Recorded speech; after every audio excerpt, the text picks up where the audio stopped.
Good evening, 49er faithful. Welcome to a special Wednesday episode of the live 49ers mailbag. Now, traditionally, the mailbag would be on Tuesdays, and Wednesdays would be Between Two Beards with Randon McMahon. However, the holiday weekend has pushed things off. Randon had a scheduling conflict, so Wednesday was available.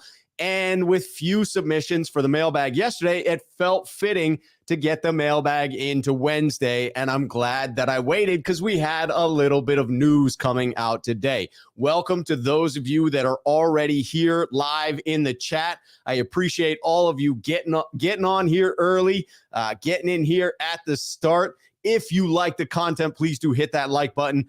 Ramp up the signal for me. Jack that thing up. We've got those in here in the chat prior to the start of today's mailbag. Again, a special Wednesday mailbag going on here. Stevo coming in to take shots at the Yorks. I'm not going to defend them too much. Stevo saying, the Yorks have so much egg on their face. Below 500 owners.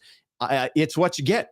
It's what you get. E. Kim coming in here, sneakerhead here on the channel. Hey, Rob, you know my stance on Jimmy and his trade value. E. Kim is being proven more correct by the day in saying that there was no trade value for Jimmy Garoppolo. I think circumstances have laid it out as such, but E. Kim is right regardless of how the circumstances played out. Jamie Bryant coming in. We're just going to have an expensive backup quarterback. I don't believe he gets cut or traded. This backlash going to fall on Kyle and John. Yes, it would. In that scenario, if Jimmy Garoppolo is not traded and is not released prior to the start of the season and his entire $25 million salary became guaranteed, I suppose that's in addition to his base. So that $24.2 million in addition to what he's already being paid becoming guaranteed, there would be a big backlash. We've got friend of the channel, best friend Mark Hicks coming in here. Go Pittsburgh. Just riling it up. Just throwing out the Pittsburgh Steelers in a 49ers chat. I'm telling you, Mark, you're going to be sad that you guys didn't trade for Jimmy Garoppolo this year. It would have been the perfect scenario for Pittsburgh and for Jimmy. It didn't happen. Didn't happen. Pittsburgh's going to regret it. Raphael 5629ers. What's up, Rob, sneakerheads, and everyone? We've got Ekem coming in. Rob, Lynch should show fortitude and cut Jimmy after he passes a physical. I'm going to get to this in just a moment. What is the advantage of cutting Jimmy now? What is the advantage of holding on to Jimmy? We have Jimmy questions coming in, and if you have specific Jimmy questions after the first previously submitted question, which is going to be basically my opinion on the Jimmy situation, I want you to put it in the chat with @Rob Schuh. That reminds me. It's an off day for the mailbag, and I haven't done the breakdown. Here's the way in which the mailbag always works. I have a list of previously submitted questions, about 10 to 12 of those that I go through one by one. Those come in either via 49ersmailbag@gmail.com. Those people that like to send in emails, I greatly appreciate that. You can send in an email any day of the week, or on Tuesdays, today, Wednesday, I send out a tweet in the morning. People respond to that with their 49ers questions. Those are the previously submitted questions I work through in the day. I come up with a well-reasoned answer to it, but you can always ask your questions live here in the chat. So if you're here and you didn't put in a previously submitted question, or you did put in a previously submitted question and you want to ask another, type it into the chat and make sure to hit me with @Rob or @Rob Schuh at the start of that message so that I know you're talking to me. All right, I'm going to be getting into those questions that are previously submitted. Shout out to those that are in the chat. Homie, Jason Walsh, Dan Rostek, Alan Elizer. We've got folks popping off in the chat. Luckadoo, Jaguayo 56, Bomber T, Strider 3006, 916, 49er, Robert Davis in the building, Gold-Blooded. We've got 420 Savage, Swan Song. All right. Everybody has been mentioned. Everybody is here in the chat. Hit me with the @Rob Schuh if you're asking those live questions. I'm going to get to those in just a moment, but this is the one we all want to talk about. Coming in from the notorious GAV saying, what ramifications does the Baker to Carolina trade have on a potential Jimmy G move? Second part of the question, are you worried at all about Jimmy G potentially landing on the Seahawks and having to play him twice a year?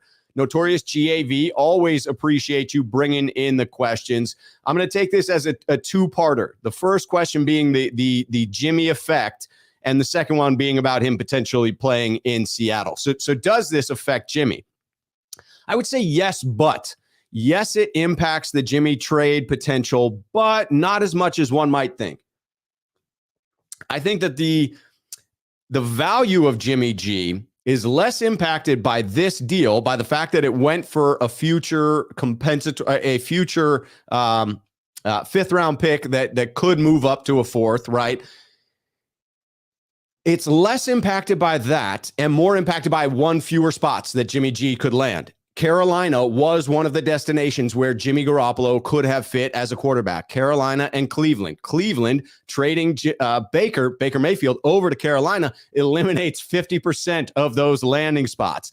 And so I do think that it is impacted by one fewer destinations. This is basic supply and demand, and the demand has now gone down. The supply and demand seem to be equal at this point. You have the Browns, who may or may not need a quarterback. If they're comfortable with Jacoby Brissett, they may feel that they don't need a quarterback to bridge the gap between Deshaun Watson's suspension beginning and ending. We'll know that better once the suspension is a bit more concrete, once the NFL comes out with what that suspension actually is.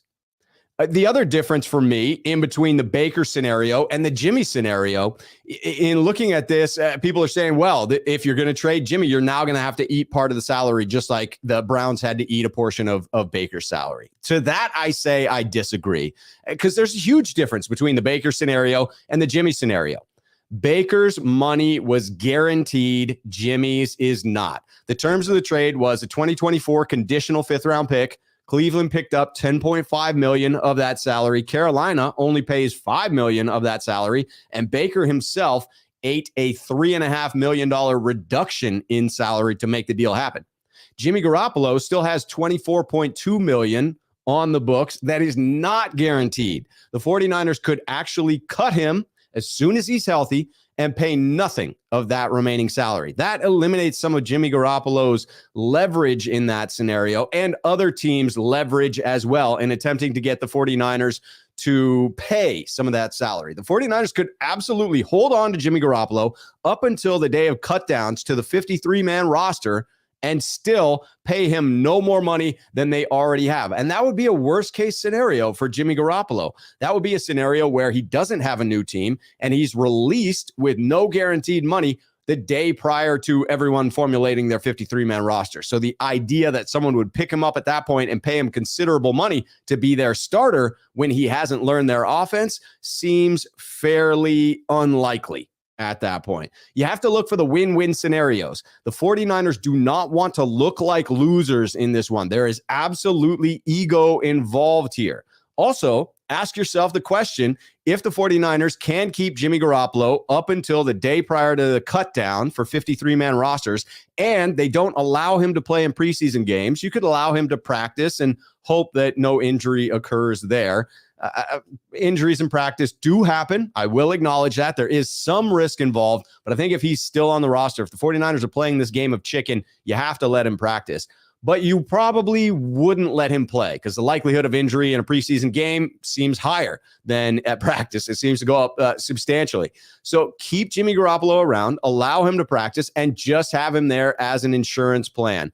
If you don't plan to use his cap space, what's the harm in that?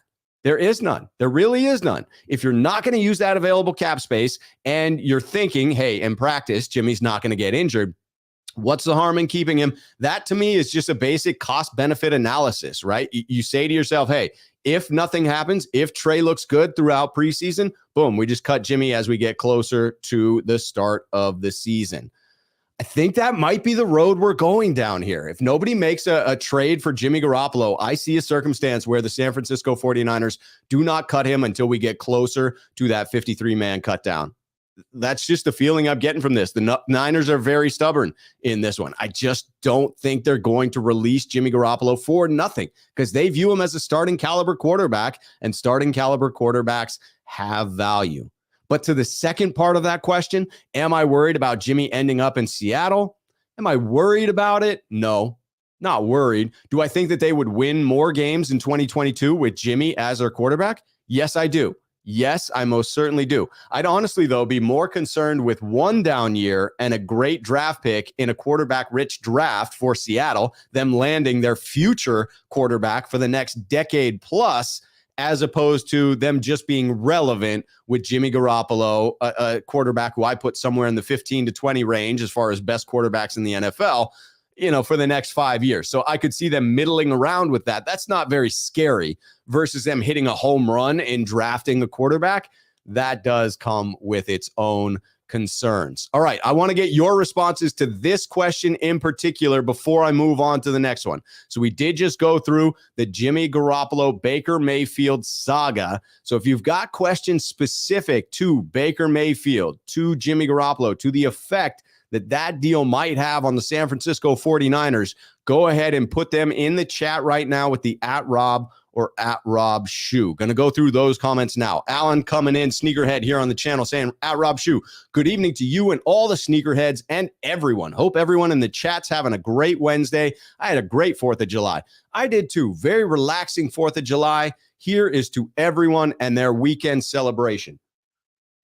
Hope everybody got a restful, long weekend in. And if you did not, I hope you're recovering quickly.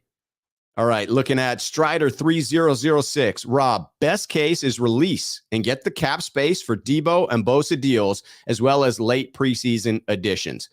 I think that the 49ers probably view the cap space available as enough to get a Devo deal done. I'm not entirely convinced one way or the other as to whether a Bosa deal is a priority for the 49ers this offseason, or as Jack Hammer of the Santa Rosa Press Democrat would suggest, potentially the top priority for next offseason. They do have enough money to get the Devo deal done. Jaguayo 56 coming in. Rob, what are Jimmy G options in your opinion? Where will he go? As far as trade destinations, it does seem Cleveland is still the most likely scenario for a trade. Dark horse candidate I'm throwing out there, the New York Giants, and shout out, I'll say this later, but shout out to Jonathan for coming on this program in the call-in section. You may know him as Starco Fan 212, coming in and mentioning the Giants as a destination. I have heard them from other sources since then. It seems less likely. Swan Song coming in. Rob Schuh, at some point, please explain to everyone what it means to roll over cap and what that does to next year's cap limit. I think most people don't get this dynamic.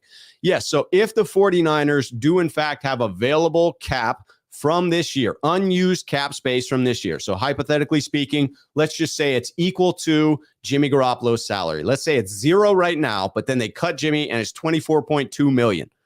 The 49ers could choose to roll that over. They don't have to. It's not forced by the bargaining agreement with the league and the NFLPA.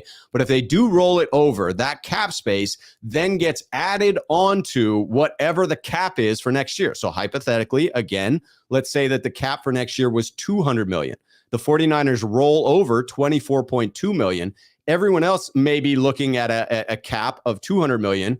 The 49ers will be looking at a cap of $224.2 million. Now, every other team in the league that rolls over cap space would also be adding that onto the cap for next year. But basically, it becomes a bonus for the next year. And the 49ers have proven a willingness to do that underneath Jed York prior. So I would assume that they would. There would be a big uproar if they did not. Robert Pacheco, Rob Schuh, what's up, my brother? Cut Jimmy, pay Devo. You can do one without the other, but I think the Niners end up probably doing both there. Kim, Rob, Seattle wants Jimmy to stay with the 49ers since Seattle usually beats Jimmy on the 49ers. That could be. I think Seattle would take Jimmy G, though. I do. At Rob, I do not believe Jimmy is going to the Sea Hags. They appear to be tanking this year. Again, that does seem to me like the path for Seattle, and one that actually I kind of wish they would take Jimmy and just be a middle-of-the-road team. Less to worry about. Came back in. Rob, Jacoby Brissett is a better and less expensive starting quarterback than Jimmy. No reason for Cleveland to give up anything for Jimmy. It's entirely possible Cleveland stays put, especially if it is not a year-long suspension. The year-long suspension gives me some pause as to whether Cleveland would want to bring in a competing quarterback. But if it's not, if it's 6-8 games, if I'm Cleveland, I'm rolling with Jacoby Brissett, much like Kim is. 916 49er coming in with a good deed. Hit that like button, faithful. I appreciate that.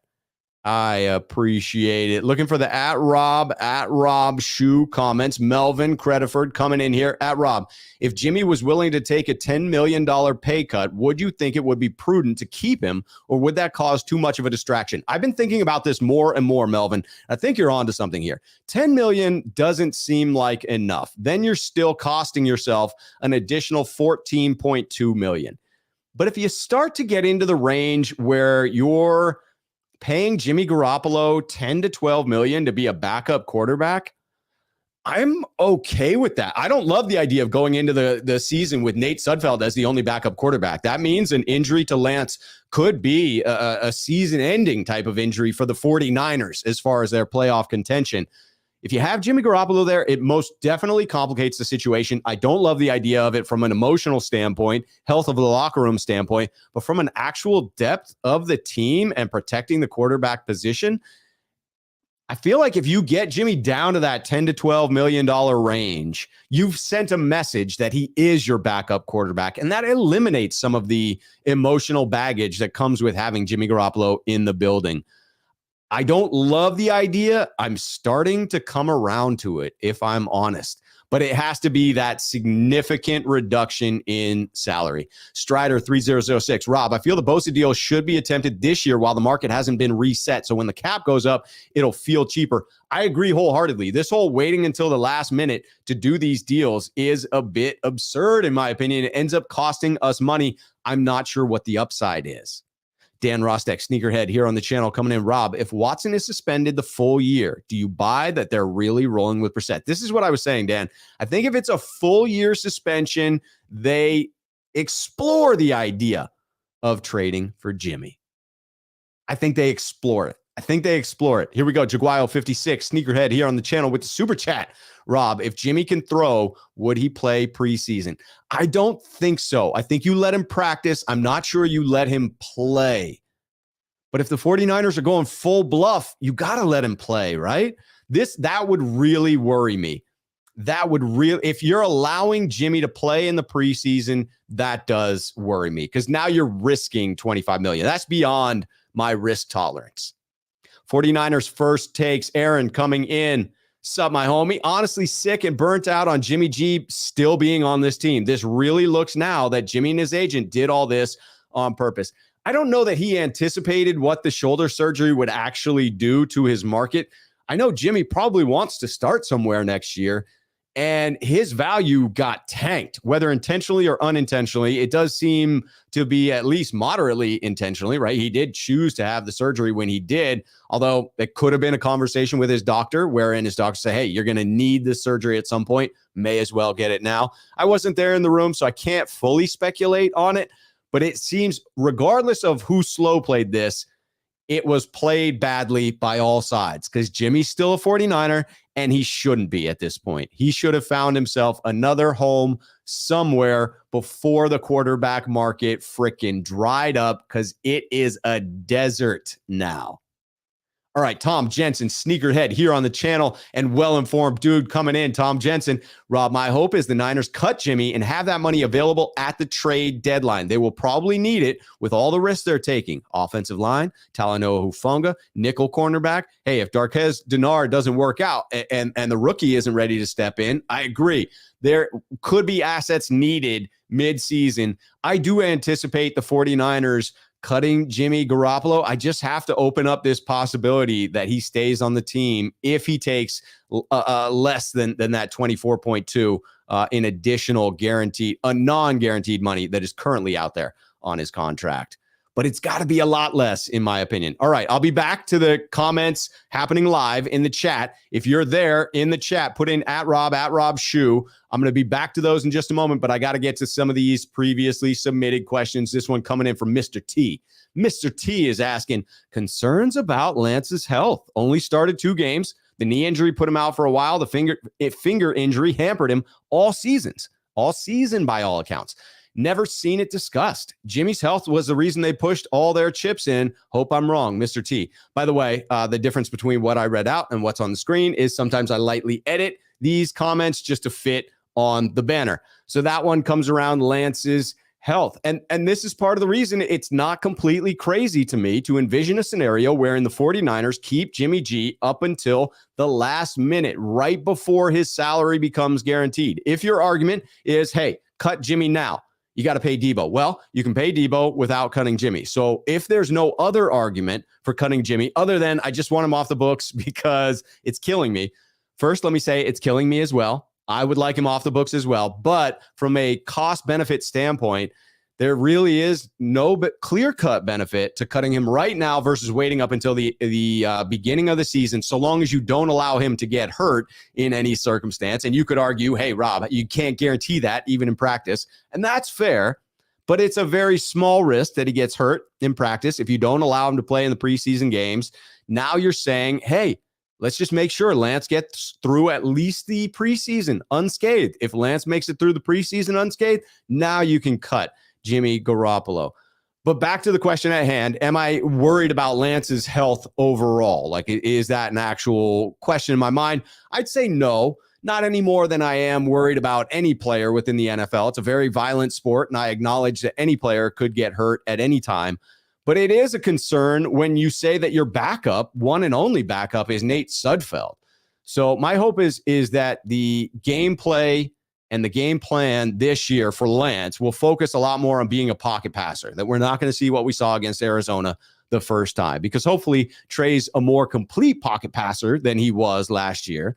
He's had time to learn the system at this point, and Shanahan knows his skill set by now. Shanahan should be able to tailor that offensive game plan to Lance, hopefully not running him into the strength of the defense. We should just see a more complete version of Trey Lance operating in a more recognizable Shanahan system this time around.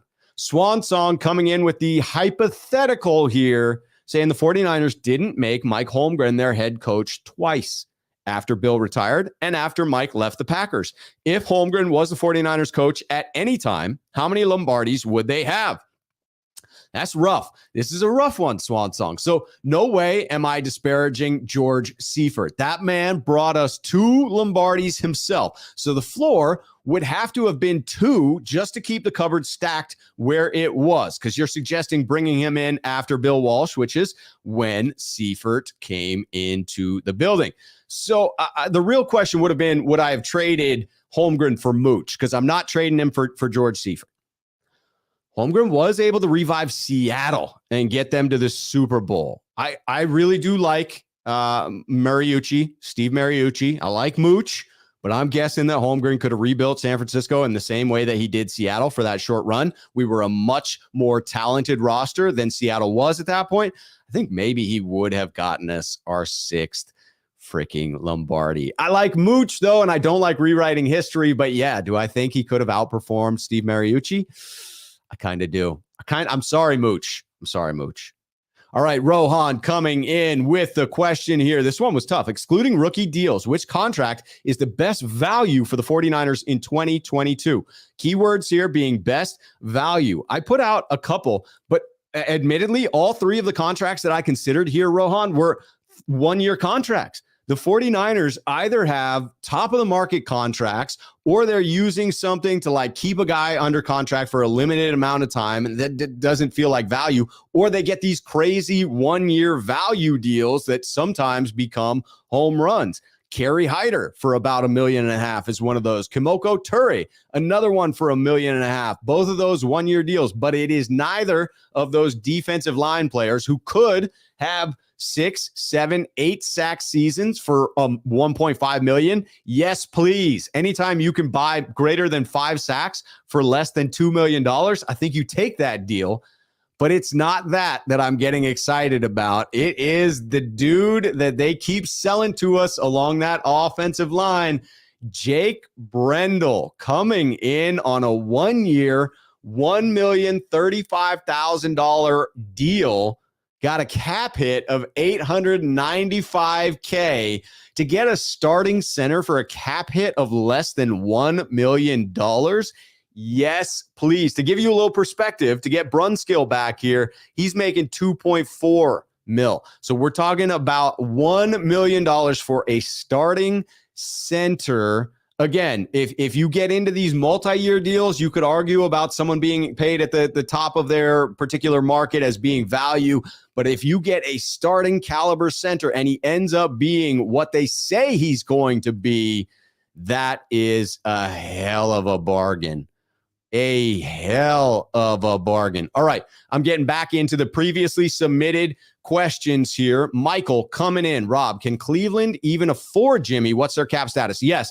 Important note there. Cleveland, prior to eating the $10 million, Cleveland could have absorbed Garoppolo's contract in its entirety. So I've not re-examined it since then. I don't know how much more they could have absorbed than Garoppolo's $24 million, but that would lead you to believe that they can absorb at least 14 of Garoppolo's $24 million. And this idea that any team would need to bring on Garoppolo on just the 1-year deal is a bit incomplete. They could negotiate a 3-year contract extension, pricing him in more of a backup role. I think Garoppolo's camp would probably be open to that. He's got to look at the fact that it's possible he doesn't have a starting job next year. So he's got to get flexible, he and his camp. Talking about Garoppolo. Swan Song coming in here. Rob Schuh, do you see a world where Jimmy doesn't sign at all with a team if he doesn't get his number? He has made over $100 million. This is if the 49ers cut him. I could see that scenario where Jimmy isn't willing to go in as a known backup. He may see himself as a starter. He may see himself as best suited to wait it out, see if somebody has an injury, something of the like. Do I think long-term Jimmy would just walk away from the game? No, he seems to enjoy it, seems to love the locker room camaraderie of it. And, even a backup quarterback is going to get like $10 million a year. So I'd play for that. But could I see him sitting out this season? I think so. Lee Ving, Rob Schuh, Jimmy is an upgrade over Sudfeld, but the drama, and if Trey struggles at all, the casual fan and national media would be calling for Jimmy. They would. That's the cost-benefit analysis. That's the piece that you have to include in it. The emotional baggage of having Jimmy Garoppolo in this locker room, even if you send a crystal clear message that, hey, we're only paying him $12 million for a backup role. He's only here in case of injury. You're right. As soon as there was any trouble, the national media and the fan base would be all over that. And that is unfortunately the reality of it. I saw a comment on this earlier that I didn't bring in because I couldn't tell if it was, from a good place. But I think Paul does come in from a good spot here. So I'll comment on it. I have talked about it before. It's not something I don't comment on. Paul coming in. Rob, I miss seeing you doing videos with Grant Cohn. Always love your content on your channel. Just would like to see you with Grant again. Paul, I agree with that. I always enjoyed my content with Grant as well. I'm perfectly willing to collaborate with Grant. I have zero hard feelings, but I don't know where he stands because he just didn't return my message. I think he took some offense to apparently some of the things that I said in speaking about he and Javon Kinlaw. I don't know what specifically, again, because I haven't heard that. But again, on my side, no hard feelings, no ill will, totally his right to decide who he does and does not want to collaborate with. And I remain open to it because there's no ill will on my part. But again, it's totally up to him. So I wouldn't expect that to happen in the future, Paul, but I do appreciate you asking. All right, we got G-Bone Patron Schuh. Good vibes from this way, like always. Hope all is well. Cheers to you. Cheers to you, G-Bone Patron. Always appreciate a good cheers. Robert Davis coming in. Rob, Trey deserves to start his career as a clear-cut starter this year. Got to move Jimmy one way or another. I 100% agree with that. And I think the only way you keep Jimmy is if you make it crystal clear you have renegotiated down to backup quarterback money. And even then, it's not a clean break. I agree that the cleaner break is to just keep Trey, ditch Jimmy. But if week 4 or week 5, you had some sort of a circumstance where you're down to Nate Sudfeld, now you'd regret that decision, right? So I get why John Lynch might have to consider it as a possibility. It's about doing the equation and weighing that risk versus reward. Ellis 10 Sneakerhead here on the channel. Rob Schuh, good evening. Do you think the 49ers should hold on to Jimmy G until a trade partner emerges? Or would you hold on to Jimmy and request he plays behind Trey Lance? I would hold on to him, hoping that a trade partner emerges up until close to that 53-man cutdown, right? Hoping. I wouldn't play him in preseason, just my 2 cents. I think you have to let him practice on some level, but I'd be holding him back a little bit there. I'd be making sure that Trey is getting all of the reps and that Nate Sudfeld is getting, the second team reps. But You'd have to have Jimmy there. You'd have to have him throwing. I would rather have him traded or released than have him on the roster personally, but I understand that as a possibility. Again, I would not at his full contract price. $25 million for a backup quarterback is absurd. You get him down to 10 or 12 million in a renegotiated one-year deal. Now I'm tempted by that. Now I'm looking at that risk reward of like, hey, the risk of having him in the locker room, the risk of, Trey feeling someone nipping at his heels. Maybe that's a good thing versus the reward of having a suitable backup. So I think you really have to consider it. I know the emotion says, get Jimmy out of here. And I feel that emotion. But on some level, the logic for having a suitable backup is there at the right price, only at the right price. Strider 3006, Rob, 49ers could trade Jimmy to the Browns for Jacoby Brissett, shore up the backup spot, and clear plenty of cap. I like that one. The real question here is, are the Browns even interested? If they're looking at an 8-game suspension for Watson or less, even if they're looking at a full year suspension for Watson, do they view Jimmy Garoppolo as a markedly big enough upgrade? God, I couldn't get that one out. A big enough upgrade over Jacoby Brissett to consider paying that money to him, whatever that renegotiated salary would be, or the full $24.2 million. If they did that, that would seem like a very expensive 1-year rental versus just going with Jacoby Brissett. They may feel like Brissett is a fair choice there. Bomber T, Rob, Kyle and John are hard-headed. They'll keep Jimmy unless they get a 3rd-round pick at least. This is where I tend to agree that there are egos involved. I don't know that I could say definitively that they'd hold him until they get a 3rd, but they want something. They want something in return for Jimmy Garoppolo, and for good reason. He is a starting caliber quarterback. There is value to that. But that market, it's about supply and demand. So the 49ers do have supply of a starting caliber quarterback. But are there 2 teams out there that need a quarterback? Or is there only one destination and they feel they can be patient about it? Robert Davis, Rob, you cannot allow Jittery Jimbo onto the field again. He could get hurt just throwing the ball. I mean, that would be the argument against allowing him to play in preseason. I don't know that I would label him as so injury prone that I'd be terrified of putting him out there in practice, but I would be aware of it. Robert Pacheco, Rob Schuh, what if Jimmy gets hurt throwing the ball? That is the question. Swan Song agrees with me on it being one of the better contracts. Tamiko Ture out there. That was one of my 3 of the best contracts out there, but I did go for Brunskill, Jake Brendel. All right, looking at leaving, coming in again. Man, every now and then, I get flashed forward by StreamYard, and I can't find where I let off there. Oh, man, here we go. Trying to find that last. Okay, here we go. I think.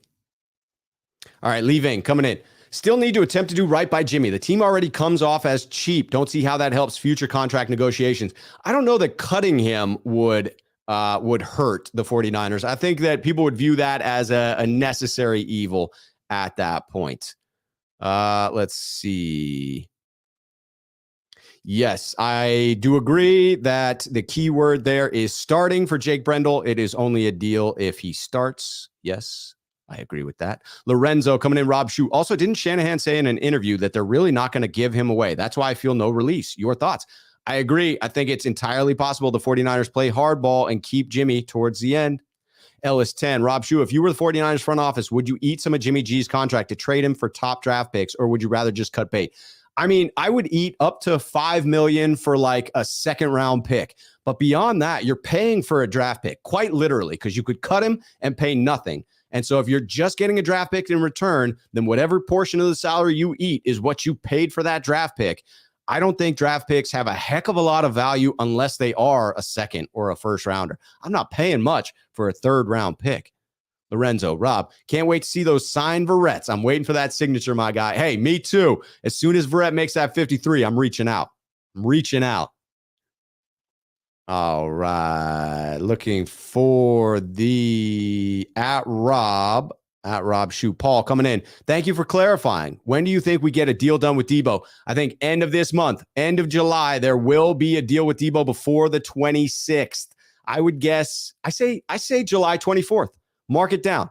July 24th is my freaking prediction for the Devo deal. I just picked that one out of nowhere, but it is before the 26th, which is that deadline where the 49ers show up to camp. Michael Steckham coming in. Rob, do you think a quarterback competition could be healthy? Joe and Steve went through it. I do think that is healthy in some respects. In this one, I'm just not convinced that you get a whole lot out of it between Jimmy and Trey. In this particular scenario, I feel better about getting Jimmy out of the building and handing the reins over to Trey. Again, unique to this particular scenario. Kevin, Sneakerhead, here on the channel coming in. He says, Rob, for me, it's cut Jimmy now and get J.C. Treader and Schuh with the money that they bank before the transfer deadline hour. All right, so Ndamukong Suh, getting Ndamukong Suh, sorry, not Schuh, Ndamukong Suh, who does hang out here in Portland. I run into the dude at the Whole Foods 2 blocks from my house every now and then. I look up and there's a giant, and I'm like, oh, there's Ndamukong Suh. Or I see his fancy Mercedes in the parking lot, and I know that he's there.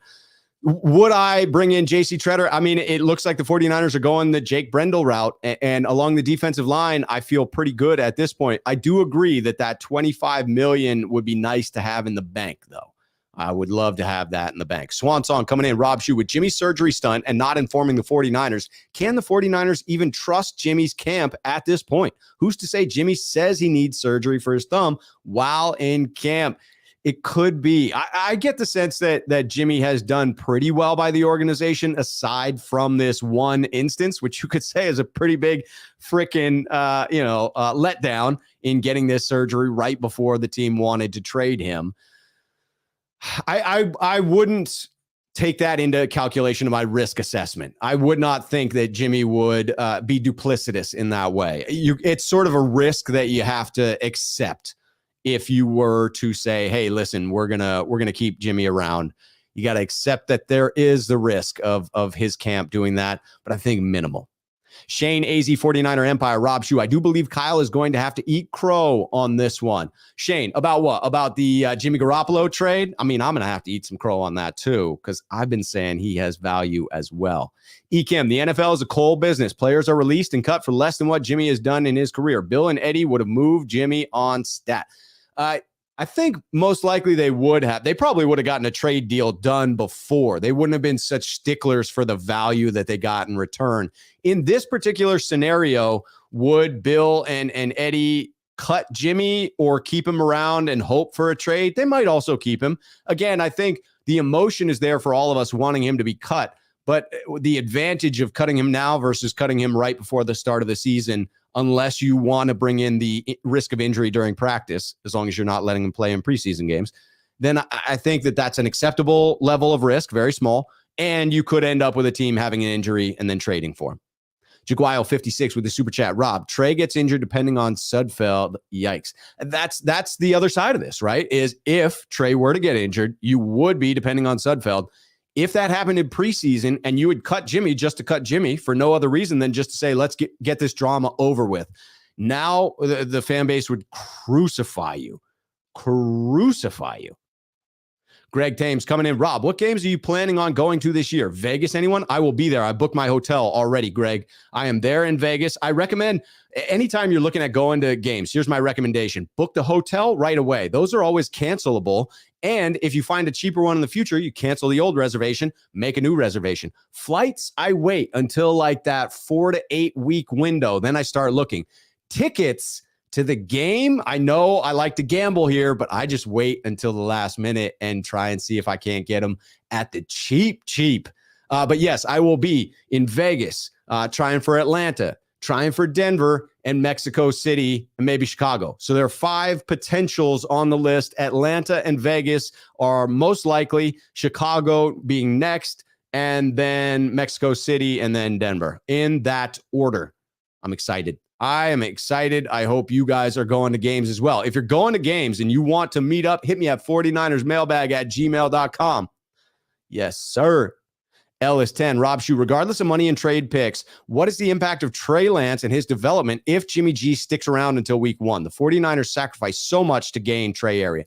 I don't think you take away any first-team reps by keeping Jimmy there. Hopefully, you're just giving to him the reps that would have gone to Nate Sudfeld, or reverse. You still give Nate Sudfeld his reps, and Jimmy gets the tail end of it because he's coming back from injury, and you want him to take it slowly, right? So I think at that point, you're making sure you're prioritizing Trey's frickin' snaps. 100%.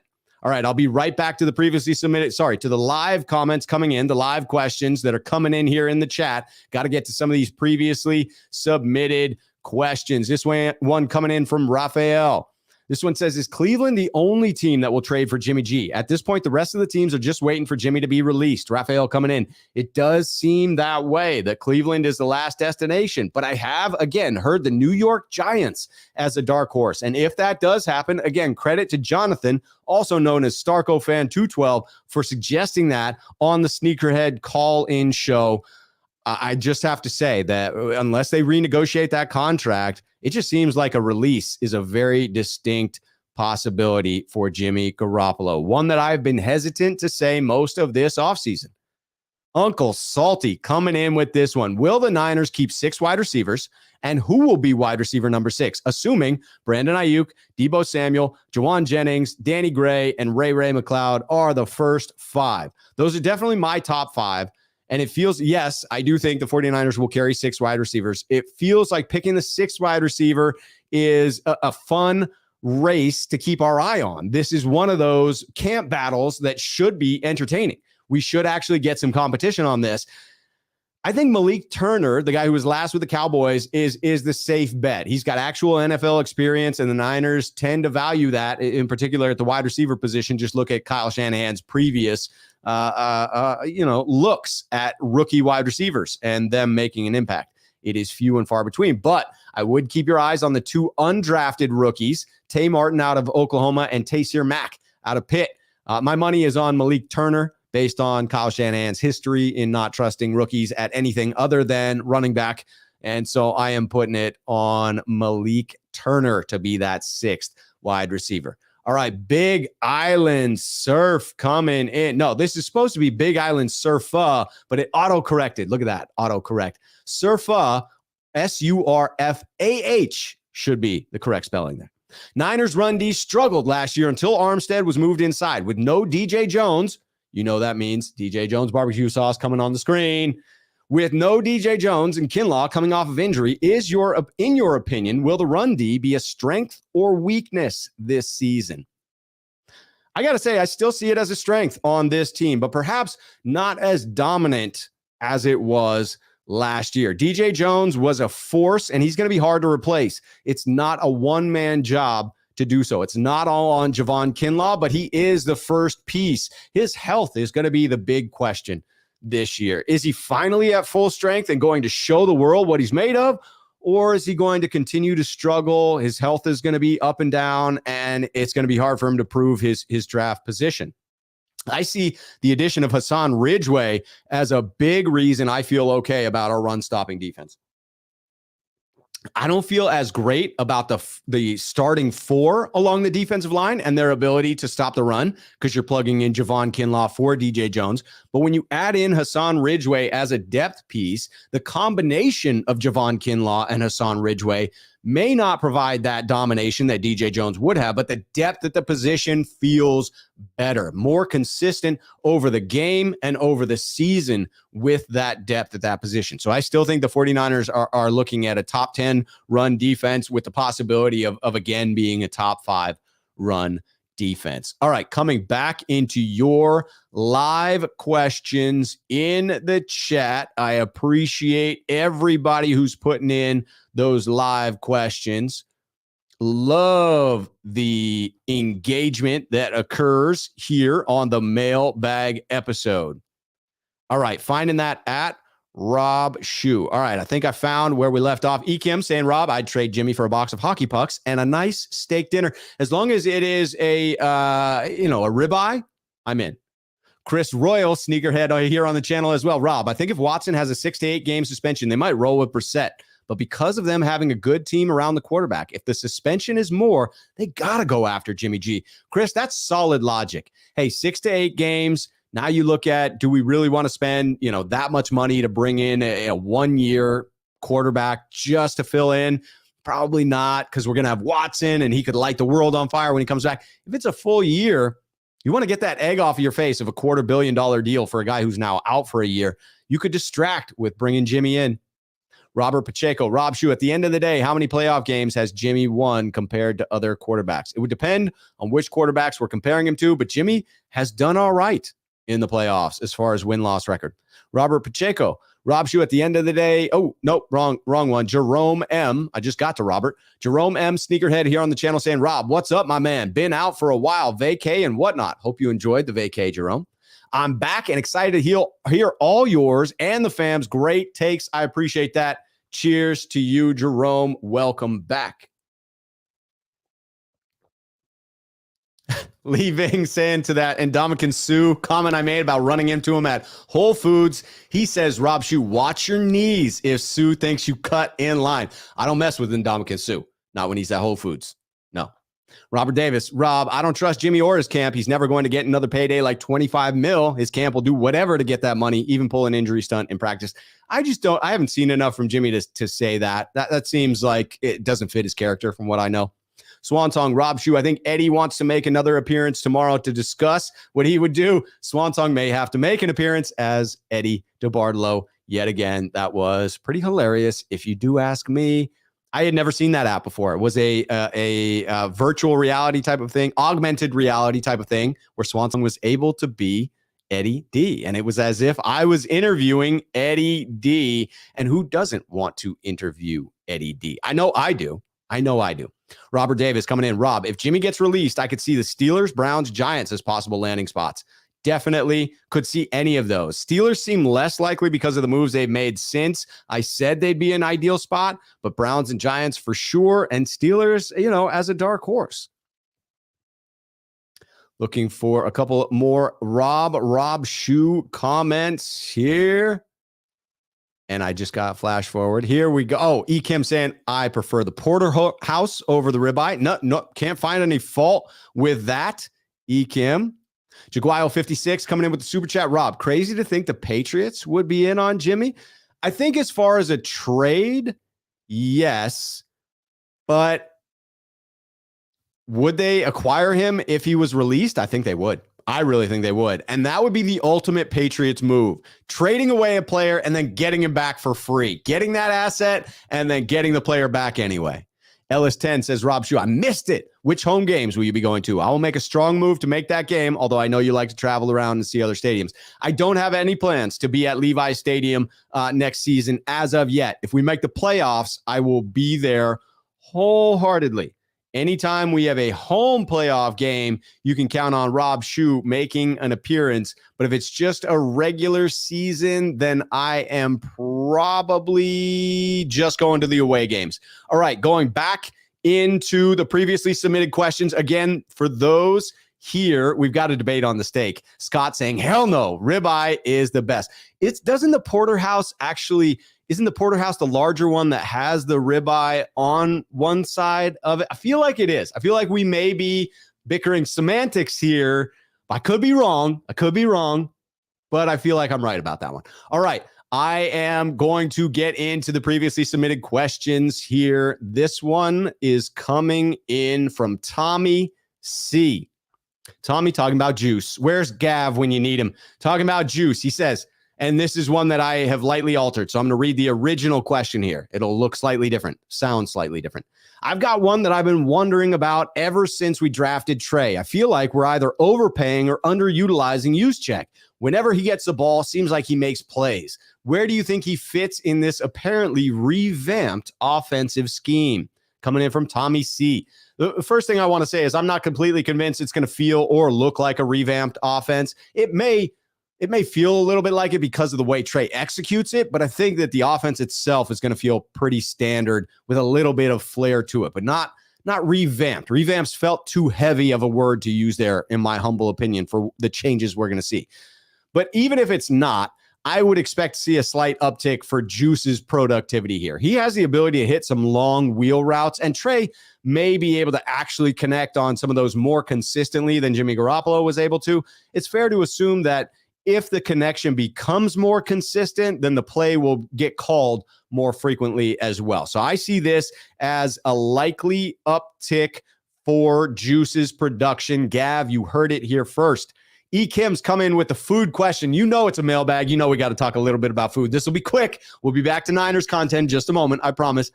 Rob, do you have any favorite summertime foods such as brats, burgers, barbecue, sun tea, lemonade, whatever? Some of my favorite summertime foods are pulled pork, brats, sun tea, and lemonade.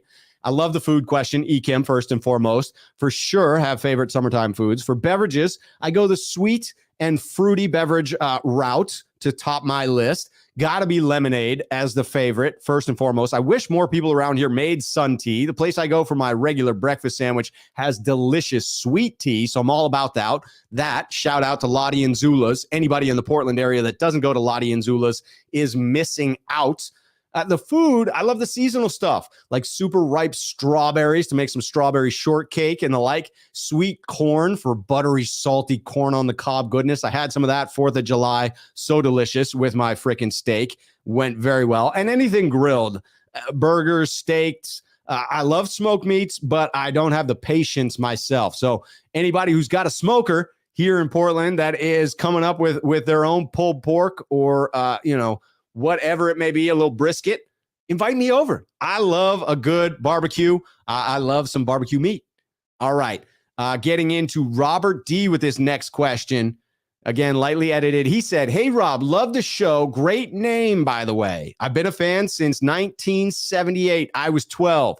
Quick question. Joe Montana, Jerry Rice is the most prolific passing duo I've ever seen. Do you think they are the best ever?" Robert? Why, yes, I do. Joe to Jerry? Yes, a million times yes. It's pretty rare that you get two players legitimately talked about as the GOATs at their positions playing together for any length of time. I'll tell you what, if Brady and Moss had played more time together, maybe this is a question. But you're not putting any modern pairing with these two, are you? I'm not accepting Troy Aikman and Michael Irvin as some sort of compliment to it. Maybe some argument could be made for Steve Young and Jerry Rice, but I'd still have to take Joe. The original pairing, Joe and Jerry, two of the GOATs, the two GOATs at wide receiver and quarterback. Best pairing ever. We got one more segment coming on the previously submitted ones. It's going to be a rapid fire of 4 questions right in a row.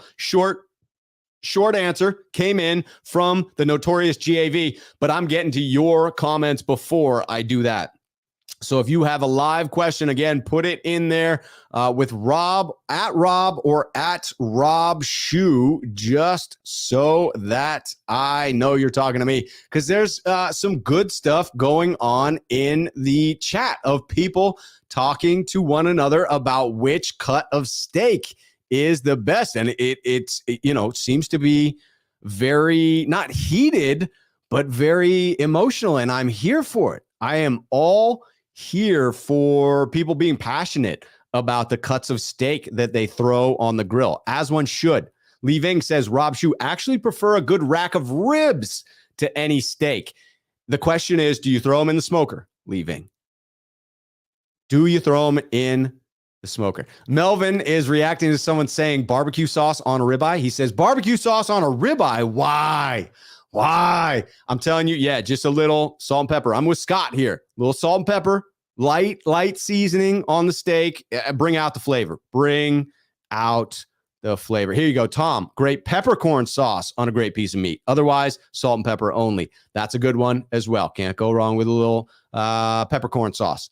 Just a dude, man. Sneakerhead here on the channel says, Rob Schuh, I will be at the Denver game, so we need to grab a drink pregame. My 2 cents, I think the offense will look like a high-powered Falcons team under Shanny this year. Bang, bang. I would love to see a high-powered offense, much like the Falcons 2016 offense. Jaguayo56 coming in with the super chat to say, Rob, gotta go. Great show as usual. Stay blessed. You stay blessed as well, Jaguayo56. Always appreciate you being here in the chat.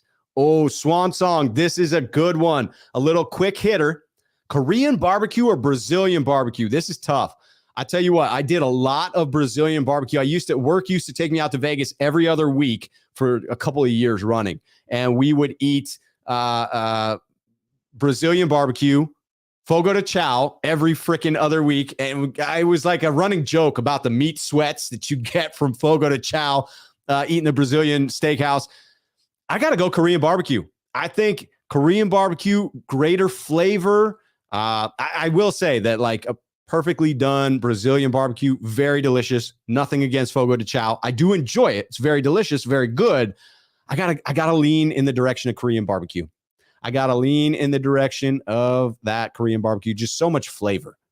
So much flavor. Taking it down to Flavor Town. Yeah, I see people talking about, damn, got me hungry talking about steaks. Always talking about shoes. We are talking about shoes too, but steaks, food, you name it. Kim, Rob, my dad likes T-bone steaks and New York strip steaks. Those are both very tasty cuts, no doubt. Kim, I usually smoke a brisket or ribs, dry rub for both. All over it, all over that dry rub. All right, I'm going in one last time for a quick hitter segment here. This one was brought in by the notorious GAV. Again, if you're watching right now and you haven't hit the like button, do me that favor, smash that like button before we wrap this thing out. We got another 10 or 15 minutes of the show, but if you're here now and you enjoy the content, hit the like button. And if you're not subscribed to the channel, consider doing that as well. All right, getting into a rapid fire segment with Gav. Here's the first rapid fire. Will Juice finish higher or lower than the 97th ranking that he finished with on the NFL Top 100 list last year? Gav, I say higher. I'm giving an official prediction on this one. I think the Juice is continually earning the respect that he deserves within this league. He will be a slightly more featured back within this offense. Trey Lance out there on the field. I'm saying 82. Mark it down now. Juice ends up 82 on the top 100 list. Rapid fire with Gav says, is Devo a captain on the 49ers? 100%. 100%. Zero doubt about this. Devo is the freaking man. He was walking out of the locker room carrying that damn boombox right next to Trent Williams. If they do not make him a captain on this team, it would be blasphemy. Blasphemy. Devo is a captain in attitude, name, and title. He deserves it all.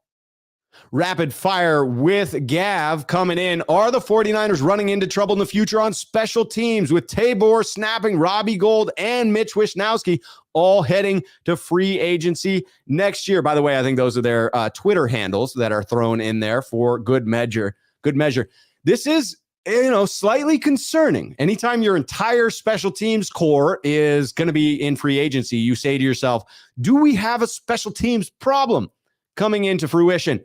And my answer, surprisingly, is no, we don't. I think you re-sign Tabor Pepper. You do it on the cheap because he's a long snapper.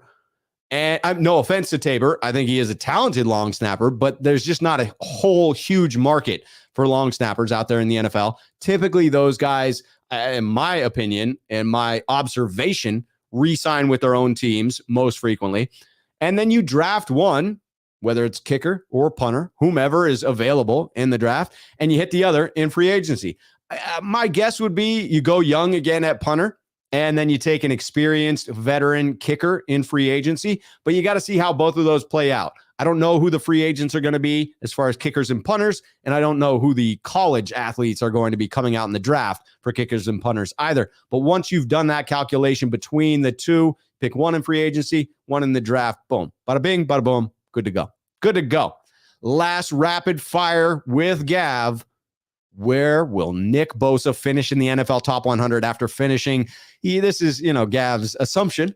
Nick Bosa finishing 101st last year.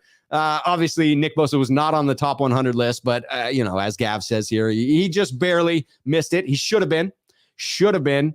I think he was just out last year because of the injury in 2020. He played, 2 games in 2020. So you're looking at a situation where he now has a complete season. He was healthy. He was held a whole bunch. I think he's respected within the league. So I think he makes a big, big jump to 49. I'm saying 49 because I like the nice round number. I'm saying that he cracks the top half of the top 100 in the league. And really, I'm saying that last year he didn't make it just because of that injury. Otherwise, I think he would have made it last year. I think he gets that respect in the league, but we shall see. It should be right prior to the season where they come out with that.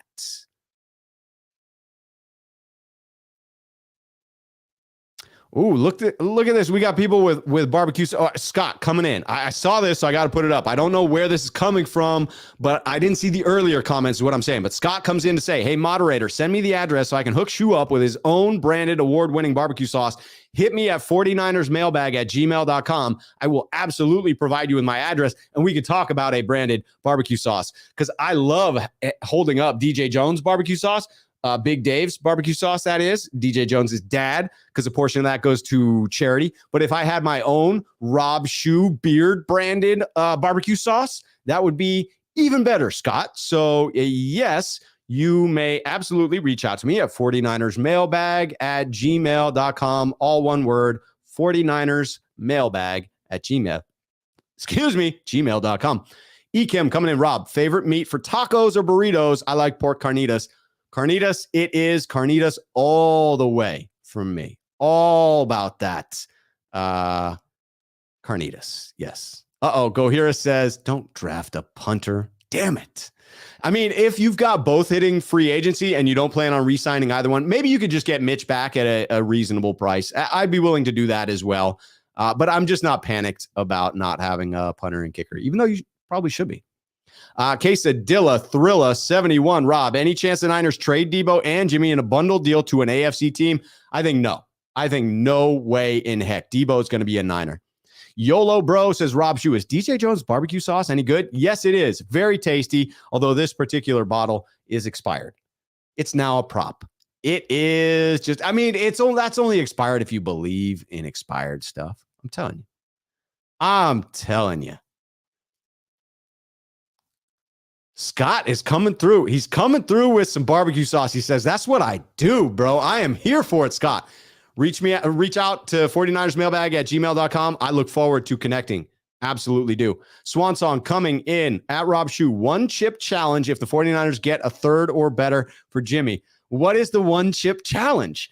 What is this? I like this idea of some sort of a wager, Swan Song. Maybe we need to talk about this tomorrow. All wagers are open at this point. Andrew, Rob, if the 49ers trade or cut Jimmy, they will look foolish if Lance gets hurt. I guarantee Lynch will have to trade a higher pick to get Jimmy back. That's the stance that, to me, says you keep him until the start of the year. Unless you get a trade offer, you don't just cut him because as much as, knock on wood, I do not want anything to happen. I do not think anything's going to happen, but this is the NFL. You have to plan for those inevitabilities. Keeping Jimmy until you can no longer keep him without actually compensating him could be the right move. It'll be frustrating, but it could be the right move. Leaving saying it's not the carnitas that he prefers. It's al pastor. Nothing wrong with that. Nothing wrong with that. Oh, no. Swan Song, you have hit my weakness. Spicy things are not good for this guy. You see this Irish complexion? We didn't have much spice over there in Ireland. So I'm not real used to it. But Swan Song says a chip that is dipped in Carolina Reaper powder is the chip challenge if Jimmy gets traded for a third or more. I'm telling you. All right. I appreciate everybody. 916 49ers says the 1 chip challenge, just say no. This is me officially saying no to any 1 chip challenge that involves, Carolina Reaper powder, Swan Song. That is a hard pass from this guy. I would die at that level of spice. I'm telling you, that would be too much for this guy right here. I can handle a little bit of spice, and I'm here for a wager. I'm here for a little bit of fun. But you don't want to see me melt on camera. Or maybe people would enjoy that. That could get 1 million likes for all I know, 1 million views. All right, we'll work on some sort of a wager. Oh no, Swan Song says 1 million on the Scoville meter. Get that ish out of here, Swan. All right. Ellis10 coming in with the last comment here. Rob Schuh, you're the man. Thanks again for another great stream, sir. Thank you, Ellis10. Thank you, all sneakerheads. Thank you all who asked the question, whether it was live here in the chat or whether it was one of the previously submitted questions. I couldn't do this show without all of you. I need those previously submitted questions because I love coming up with those more thought out answers. And I love bouncing back and forth between the chat and the previously submitted questions. But the live version wouldn't be nearly as fun if I didn't have those people live here in the chat freaking asking those questions right as we go. I'm here for it every freaking week. Usually mailbags are on Tuesday, but this was a special one on Wednesday. We covered the Baker Mayfield trade scenario, talking on Jimmy's trade value, still believing there's a chance he gets traded, still believing that there's a bigger chance he gets cut, and admitting that there's a chance he stays on this roster. It is going to be an interesting freaking offseason. I appreciate all of you. Raphael 5629ers coming in. Great show, Rob. I love it. Jerome M. Rob, I'm like fire, in like fire, out like cactus. Ooh, that's in reference to the hot sauce. Jerome is on one. Here we go. 91649er. Awesome as always, Rob. Let's freaking go. All right, Johnny Robinson, peace, Niner Nation, and Robert Kitchens. Do you ever talk football? No, it's a Niners station where all we talk about is food, hot sauce, and other stuff, but we enjoy it. We enjoy it. Yes, we talk quite a bit of Niners as well. Kevin coming in. Cheers, Rob. Good night, all. Swan Song, fun show. Agreed. Scott coming in. Looking forward to the comment about the barbecue sauce in the email, Scott. Thanks for another great show, Scott says. Leaving. Great show. Peace. Robert Pacheco. You the man. Love the show. Appreciate all of you guys. Thanks for coming in. I will be back on tomorrow with the Sneakerhead program. The call-in show will be happening tomorrow. What's up, CJ Gray? Hope to see CJ Gray on the call-in show tomorrow and others. Sneakerhead call-in show begins tomorrow at 5 p.m. I'll be off until then. You know the drill. Cheers, faithful.